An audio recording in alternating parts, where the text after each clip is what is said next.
Bezrat Hashem, nous allons poursuivre notre étude du texte de la Hamida que nous disons tous les jours. Après avoir dit le mot Be'ahava, avec amour, nous allons poursuivre avec la prière suivante. Ata Gibor Le'olam Hashem. Tu es puissant, tu es fort pour toujours Hashem.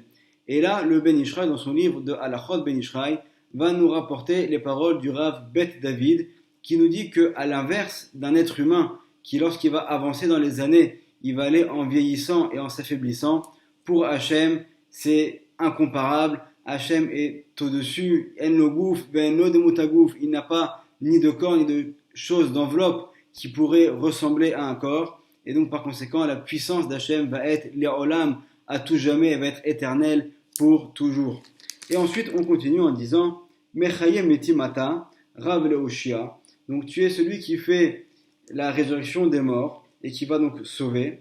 Et en été, on va dire Morid Atal, qui fait descendre la rosée.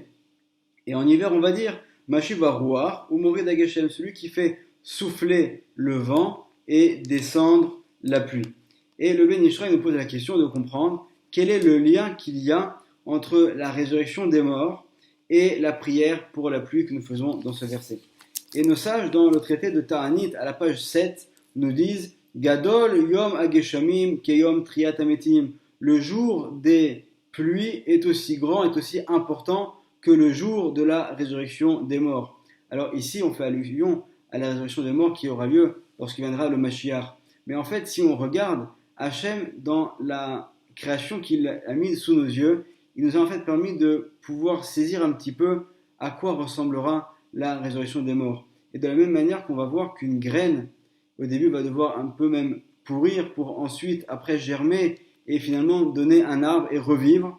Alors c'est également le même processus qu'il va y avoir Bezrat Hashem ensuite, lorsqu'il viendra le Mashiach à la résurrection des morts. Et c'est en fait ce que nous voyons chaque hiver et chaque été. Pendant l'hiver, les pluies vont tomber et c'est grâce à ces pluies que la terre va pouvoir s'engorger d'eau et permettre aux graines d'éclore et de donner des fruits, des légumes, des arbres, etc.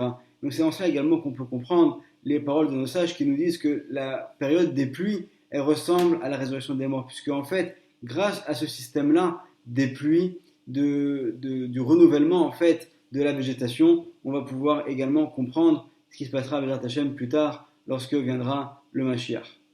Bezrat Hashem, dans le prochain Dvar Torah, on essaiera d'expliquer également, selon les sens cachés de la Torah, de la Kabbalah, de quelle manière est-ce qu'il faut comprendre ces versets que nous disons dans la Hamida. Baruch Adonai Le'olam, Amen ve Amen.